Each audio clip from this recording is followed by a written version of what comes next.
अस्सलाम वालेकुम students, I am your instructor Waheed Ahmad. उम्मीद है खैरियत से होंगे। प्रीवियस लेक्चर में हमने एक्सरसाइज 6.2 उसका क्वेश्चन नंबर 5 और 6 डायरेक्ट मेथड से अरिथमेटिक मीन निकालना सीखा था। आज हम इनडायरेक्ट मेथड को देखेंगे और इसे समझेंगे। तो वीडियो को देखने से पहले इसको लाइक करें, शेयर करें, सब्सक्राइब करें, तमाम स्टूडेंट इसे देखें और इसे समझें। तो अभी हम क्वेश्चन नंबर 5 इनडायरेक्ट मेथड से स्टार्ट करते हैं।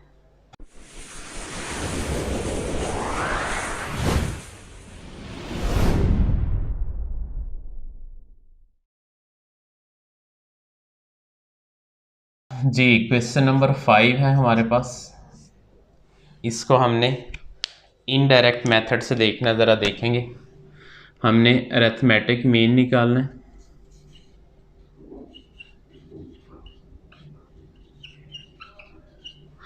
ये डाटा हमारे पास ग्रुप डाटा है और उसके बाद मेथड जो हम यूज़ करने लगे हैं वो है इनडायरेक्ट मेथड।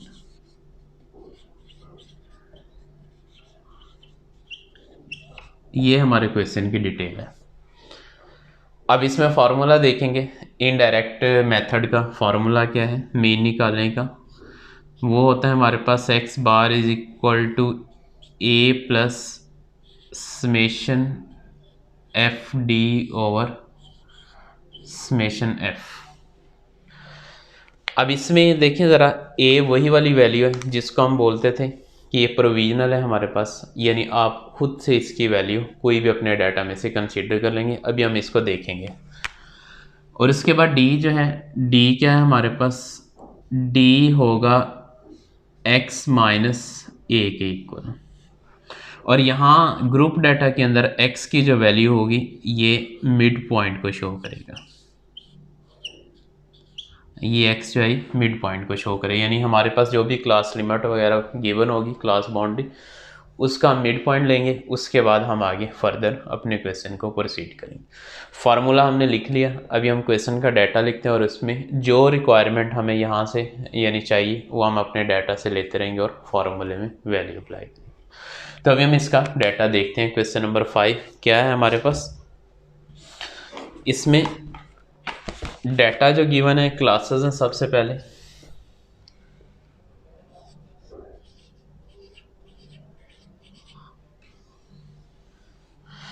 क्लासेस गिवन है 0 to 9, 10 to 19, 20 to 29, 30 to 39, 40 to 49, इसके बाद 50 to 59, 60 to 69। ये हमारे पास डाटा है। फ्रीक्वेंसी क्या होगी इसकी? Frequency F. ये है हमारे पास गिवन 2, 10, 5, 9, 6, 7 एंड 1। ये फ्रीक्वेंसी है। अब ज़रा चलते हैं हम अपने फार्मूले की तरफ। हमें यहाँ से डी फाइंड आउट करने के लिए एक्स चाहिए, क्योंकि हमें एक्स माइनस ए करना, तो हम पहले इसका मिड पॉइंट निकालेंगे। तो मिड पॉइंट देखेंगे कैसे फाइंड आउट होगा। मिड पॉइंट ये होगा, अब 0 + 9 डिवाइडेड बाई 2, तो ये आ जाएगा हमारे पास 4.5। उसके बाद 10 + 19 डिवाइडेड बाई 2, ये आ जाएगा 14.5। इसी तरह अनवर्ड 14.5 में से 4.5 माइनस करेंगे 10 आ जाएगा। 10 क्लास इंटरवल है, ऐड करते चले जाएं तो ये आ जाएगा हमारे पास 24.5। उसके बाद 34.5, 44.5, 54.5 एंड 64.5। ये हमारे पास इसके मीन्स आ गए। अब आ जाए नेक्स्ट, हमें डी चाहिए। डी जो होता है हमारे पास x माइनस ए होता है, x माइनस ए। अब आ जाए इस a के ऊपर। हमने इस ए को किस तरह एस्टिमेट करना है, ए की वैल्यू हमने क्या लेनी है। ए प्रोविजनल वैल्यू हमेशा आपने ग्रुप डाटा में रहते हुए एक्स में से अपने कोई भी वैल्यू एक सेलेक्ट कर लेनी। आप 4.5 कर लें, 14 कर लें, 24, 34, कोई भी वैल्यू सेलेक्ट कर लें। इसका आसान वे मैंने बताया था कि आप डाटा की कोई सेंट्रल वैल्यू के करीब करीब लिया करें, जैसे 34.5 इसको आप कंसीडर कर लें। इसमें ये फ़ायदा होगा कि आपका जो डाटा का सम कोई बड़ी वैल्यू नहीं आएगी, कोई छोटी सी वैल्यू आएगी, उसको आप लेते हुए इसको सॉल्व कर लें। तो जो मैं कंसीडर कर लूँ वो 34.5 है। तो इसमें लेट कर लेते हैं ए जो है 34.5। इसके अकॉर्डिंग हम डी निकालेंगे। अब डी कैसे निकलेगा, x माइनस ए, एक्स की वैल्यू क्या है, ये 4.5। अगर फर्स्ट इस क्लास के देखें, इसमें से माइनस कर देंगे 34.5, तो ये वैल्यू 30 आ रही है माइनस में, ये माइनस में 30 आएगा क्योंकि बड़ी वैल्यू माइनस की। इसी तरह नेक्स्ट 14.5 में से 34.5 माइनस करेंगे तो ये आ जाएगा -20, 24.5 माइनस 34.5 ये आ जाएगा -10। यहाँ 34.5 माइनस 34.5, यहाँ आंसर 0। इधर 44.5 माइनस 34.5 ये 10 आ जाएगा। उसके बाद 54.5 माइनस 34.5 ये 20 आ जाएगा। 64.5 माइनस 34.5 ये 30। ये हमने डी की वैल्यू फाइंड आउट करनी। डी की वैल्यू फाइंड आउट करने के बाद हमें क्या चाहिए, एफ को डी से मल्टीप्लाई करना है। एफ हमारे पास फ्रीक्वेंसी है, ये है, इसको हमने इसके साथ मल्टीप्लाई कर देना है। तो हमें क्या मिलेगा, एफ डी मिल जाएगा। अब हम इनको मल्टीप्लाई कर लेते हैं। अब 2 मल्टीप्लाई 30 ये हो जाएगा 60। उसके बाद 10 मल्टीप्लाई -20 -200। उसके बाद 5 मल्टीप्लाई -10 -50 और ये -30 था, या माइनस आएगा। 9 मल्टीप्लाई 0 ये 0 ही रहेगा। 6 मल्टीप्लाई 10 60 आ जाएगा। 7 मल्टीप्लाई 20 ये 140 हो जाएगा। उसके बाद 1 मल्टीप्लाई 30 ये 30 आ जाएगा। ये हमने एफ डी फाइंड आउट कर लिया। उसके बाद हमें क्या चाहिए, इसका सम, समेशन एफ डी, हम इसका टोटल कर देंगे। समेशन एफ डी, अब इसका टोटल करें, -60 -200 ये -260, ये -310, 60 माइनस करेंगे फिर -250 आ जाएगा। 140 माइनस करेंगे -110, 30 माइनस करेंगे तो ये आ जाएगा राउंड अबाउट हमारे पास -80, ये बाकी रहेगा। अब नेक्स्ट हमें क्या चाहिए, समेशन एफ, फ्रीक्वेंसी का सम। फ्रीक्वेंसी का सम क्या बनेगा, ये आ जाएगा 10 to 12, 12 प्लस 5 17 और 9 26, ये 32, 39 एंड 140। फ्रीक्वेंसी का सम हमारे पास 40 आ रही है। जो वैल्यूज़ आप कैलकुलेटर पे करना चाह रहे हैं आप कैलकुलेटर यूज़ कर लें, मैंने कुछ डायरेक्ट कर लिए, जैसे मर्ज़ी आप कर लें, आपका यानी कैलकुलेशंस ठीक होनी चाहिए। अब आपके पास ए भी है, समेशन एफ डी भी है और समेशन एफ भी है, तीनों चीज़ें आपने फाइंड आउट कर ली। अब आप अपने फार्मूले में वैल्यूज़ अप्लाई कर दें, इधर ही कर दें तो ये हो जाएगा हमारे पास मेन इनडायरेक्ट मेथड से ए की वैल्यू हमने कंसीडर की थी 34.5, उसके बाद प्लस समेशन एफ डी वो हमारे पास आया -80 और समेशन एफ वो था 40 से आप इसे डिवाइड करनी है। तो फाइनल आंसर हमारे पास बनेगा 34.5 और ये प्लस माइनस माइनस 80 को 40 से डिवाइड करेंगे 2 आ जाएगा, इसको माइनस करेंगे तो ये आ जाएगा 32.5। ये हमारे पास मीन आ गया इसका, ये इसका आंसर है। ये हमने अरिथमेटिक मीन निकाला है बाय इनडायरेक्ट मेथड से। उम्मीद है ये क्वेश्चन समझ आ गया, इसमें कोई इशू नहीं होना चाहिए। ये हमने सारी कैलकुलेशन फार्मूले को देखते हुए की हैं, आप भी इसी तरह इसको कैलकुलेट करें। अभी हम क्वेश्चन नंबर 6 है इसका, उसी को हम इनडायरेक्ट मेथड से पहले देखेंगे, उसके बाद ज्योमेट्रिक मीन और हार्मोनिक मीन की तरफ जाएंगे। तो अभी हम इसका क्वेश्चन नंबर 6 देखते हैं।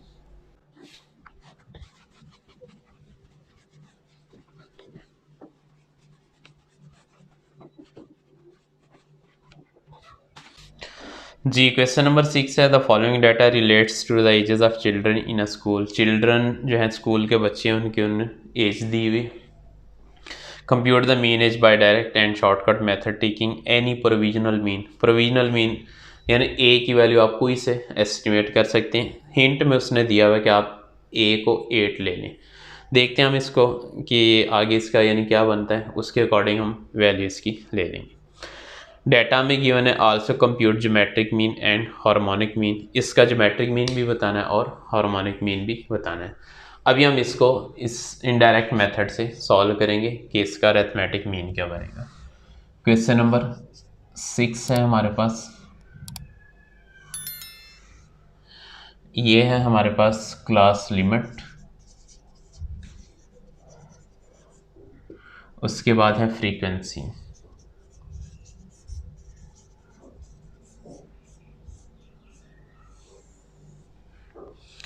क्लास लिमिट है हमारे पास 4 to 6, 7 to 9, 10 to 12, 13 to 15। उसके बाद फ्रीक्वेंसी है 10, 20, 13 एंड 7। ये हमारे पास फ्रीक्वेंसी है। अब हम अपने फार्मूले के अकॉर्डिंग चलेंगे। हमें डी निकालने के लिए एक्स चाहिए। सबसे पहले आप इसका मिड पॉइंट फाइंड करेंगे। देखेंगे ज़रा इसका मिड पॉइंट कैसे फाइंड करेंगे। मिड पॉइंट एक्स ये होगा 4 + 6 डिवाइडेड बाय 2, 10/2 5 आ जाएगा। फिर 7 + 9 डिवाइडेड बाय 2, ये 16/2 8 आ जाएगा। 8 - 5 3 का गैप है, 3 ऐड करते जाएं। 8 + 3 11 हो जाएगा एंड 11 + 3 14। ये हमने इसका मिड पॉइंट फाइंड कर लिया। उसके बाद हम डी फाइंड करेंगे। डी कैसे फाइंड होगा, ये होता है x - a। x - a, अब x क्या है, x है हमारे पास ये वाली वैल्यू मिड पॉइंट। ए हमने खुद से एस्टिमेट करना है। हिंट में उसने क्या दिया था कि आप ए को लेट कर लें, तो हम भी ए को ही कर लेते हैं। Let A is equal to 8 है हमारे पास, तो ये हो जाएगा 5 - 8, ये -3 हो जाएगा। उसके बाद नेक्स्ट है 8 - 8 0 आ जाएगा। 11 - 8 3 आ जाएगा और 14 - 8 ये 6 आ जाएगी। नेक्स्ट हम इसका सम कर लेंगे। सम नहीं, एफ डी, हम फ्रीक्वेंसी को मिड पॉइंट से मल्टीप्लाई करेंगे। ये होगा फ्रीक्वेंसी हमारे पास एफ, ये कॉलम है, इसको हम इस डी से मल्टीप्लाई करेंगे। ये हो जाएगा 10 × -3 -30, 20 × 0 0, उसके बाद 13 × 3 39, उसके बाद 7 6 42। ये हमने एफ डी निकाल लिया। उसके बाद हमें क्या चाहिए, समेशन चाहिए। इनका सम, आप इनका सम कर लें। Summation F D equal to, अब -30 और ये 39 9 रहेगा, 42 ऐड करेंगे तो ये 51 आ जाएगा। फिर समेशन एफ फ्रीक्वेंसी का सम, वो हम इधर कर लेते हैं। फ्रीक्वेंसी का सम क्या आ जाएगा, ये 30 43 7, ये 50 आ जाएगा। ये समेशन एफ आ गई। अब इसको हम वैल्यूज़ को यानी जितनी भी हैं फार्मूले में अप्लाई करेंगे, तो मीन आ जाएगा हमारे पास। ए है, ए 8 हमने लिया था, प्लस समेशन एफ डी 51 है और ये 50। इसको डिवाइड करेंगे तो ये हमारे पास 8 + 1.02 ये आ जाएगा। तो इनको हम जब ऐड करेंगे तो 9.02, ये हमारे पास इसका मीन आ जाएगा इनडायरेक्ट मेथड से। आसान क्वेश्चन था, कोई मुश्किल नहीं है, इजीली आप इसे कर लेंगे। तो उसके बाद नेक्स्ट हमारा टॉपिक ज्योमेट्रिक मीन का है और हार्मोनिक मीन का है। जी अभी हम देखेंगे इसमें कि हमारे पास ज्योमेट्रिक मीन है क्या, क्या उसकी डेफिनेशन है, और अनग्रुप डाटा अगर आपके पास हो तो आप उसका ज्योमेट्रिक मीन किस तरह फाइंड करते हैं, हम इसको देखते हैं और अपने लेक्चर को क्लोज कर देते हैं। तो अभी हम ज्योमेट्रिक मीन को डिफाइन करते हैं।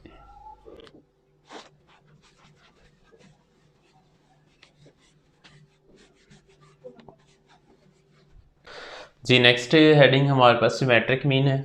ज्योमेट्रिक मीन को G.M कैपिटल से भी आप डिनोट करते हैं।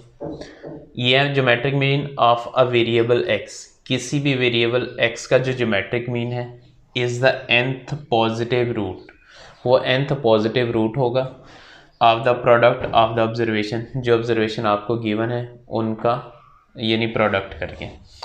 फॉर्मूला देखें इसका, फॉर्मूला क्या होगा, ज्योमेट्रिक मीन इक्वल होगा ऑब्जर्वेशन का product x1 x2 into x3 up to xn whole raise to power 1/n। ये nth रूट है हमारे पास, nth पॉजिटिव रूट। ये हमारे पास इसका है बेसिक फार्मूला, इसका बेसिक फार्मूला क्या है, ये हमारे पास फार्मूला है ज्योमेट्रिक मीन को किसी भी अनग्रुप डाटा का यानी ज्योमेट्रिक मीन निकालने के लिए आप इस फार्मूले को यूज़ कर सकते हैं। जैसे कि एक एग्जांपल लेते हैं, एग्जांपल है हमारे पास, जैसे कि डाटा है हमारे पास 2 3 5, ये हमारे पास 3 वैल्यूज़ का डाटा है। अब हमने इसका ज्योमेट्रिक मीन फाइंड करना है according to this formula. Geometric mean equal होगा 2 × 3 × 5 whole raise to power 1/n। n जो है नंबर ऑफ ऑब्जर्वेशन को रिप्रेजेंट करता है, नंबर ऑफ ऑब्जर्वेशन 1 2 3 है हमारे पास, तो ये 1/3 हो जाएगा। अब इसको अगर सॉल्व करें 2 3 6 6 5 30 होल रेज टू पावर 1/3। अब आप इसका 1/3 लेंगे 30 का, तो आपके पास इस डाटे का ज्योमेट्रिक मीन फाइंड हो जाएगा। और ये आपके पास एक अनग्रुप डाटा था, इस तरह आप इसका ज्योमेट्रिक मीन फाइंड कर सकते हैं। अगर आप लॉ की फॉर्म में, अब नेक्स्ट हमारे पास एक और फार्मूला है, अगर आप के पास ये फार्मूला नहीं है या लॉगरिथम के थ्रू पूछा जा रहा है ज्योमेट्रिक मीन किस तरह फाइंड करेंगे, तो उसका जो अनग्रुप डाटा का फार्मूला है देखेंगे ज़रा, ज्योमेट्रिक मीन ये फॉर अनग्रुप डाटा है, ज्योमेट्रिक मीन इक्वल होगा एंटीलॉग इनटू सम ऑफ। जी ये हमारे पास ज्योमेट्रिक मीन अनग्रुप डाटा का, अगर आपके पास लॉग की फॉर्म में डाटा गिवन है या रिक्वायरमेंट लॉग की फॉर्म में फाइंड आउट करना, तो ये formula anti log into summation log x, यानी आप लॉग लेंगे ऑब्जर्वेशंस का, उसका सम करेंगे, उसको एन नंबर ऑफ ऑब्जर्वेशन से डिवाइड कर देंगे, तो आपके पास यानी फिर उसका एंटी लॉग लेंगे तो उसका ज्योमेट्रिक मीन आपको फाइंड आउट हो जाएगा। अभी ये जो एग्जांपल हमने ली है इसी को यूज़ करते हैं हम इसका ज्योमेट्रिक मीन लॉग के थ्रू निकालते हैं। सबसे पहले आप इसको इस तरह के डाटे को कॉलम फॉर्म में लिखेंगे, ये एक्स है आपके पास 2 3 5। उसके बाद क्या चाहिए आपको, लॉग एक्स चाहिए, लॉग एक्स लें। लॉग एक्स कैसे फाइंड आउट करेंगे, इसके लिए आप कैलकुलेटर को यूज़ करेंगे, तो अभी हम इसके लिए कैलकुलेटर यूज़ करते हैं। जी log 2 हमारे पास क्या होगा, log 2 0.3010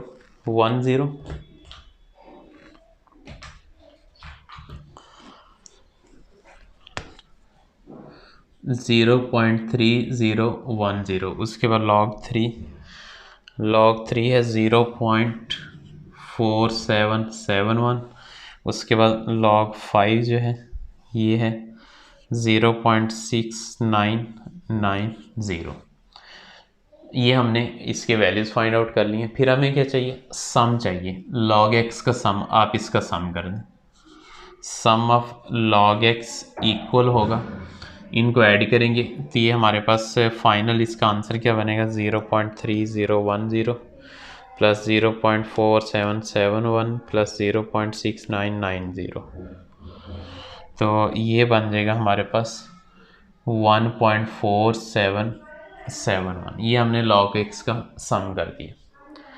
अब हम इस वैल्यूज़ को फॉर्मूले में अप्लाई कर देंगे, तो ज्योमेट्रिक मीन हमारे पास क्या बनेगा, ये हो जाएगा anti log into sum of log x 1.4771 divided by n कितना है, इनको काउंट कर लें 1 2 3। अब आप पहले इनको सॉल्व करेंगे, 20 log इंटू 1.4771 डिवाइडेड बाय 3, तो ये आ जाएगा 0.4924। अब इसके एंटी लॉग देखेंगे, एंटी लॉग क्या होगा, ये हो जाएगा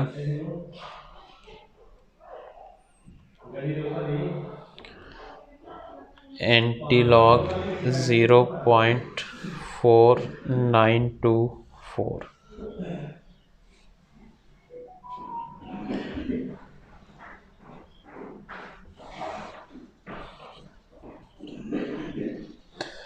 नेक्स्ट हम इसका एंटी लॉग लेंगे, तो एंटी लॉग हमारे पास जो भी आएगा वो इसका रिक्वायर्ड आंसर होगा, आप इसको कैलकुलेटर से कैलकुलेट कर लेंगे।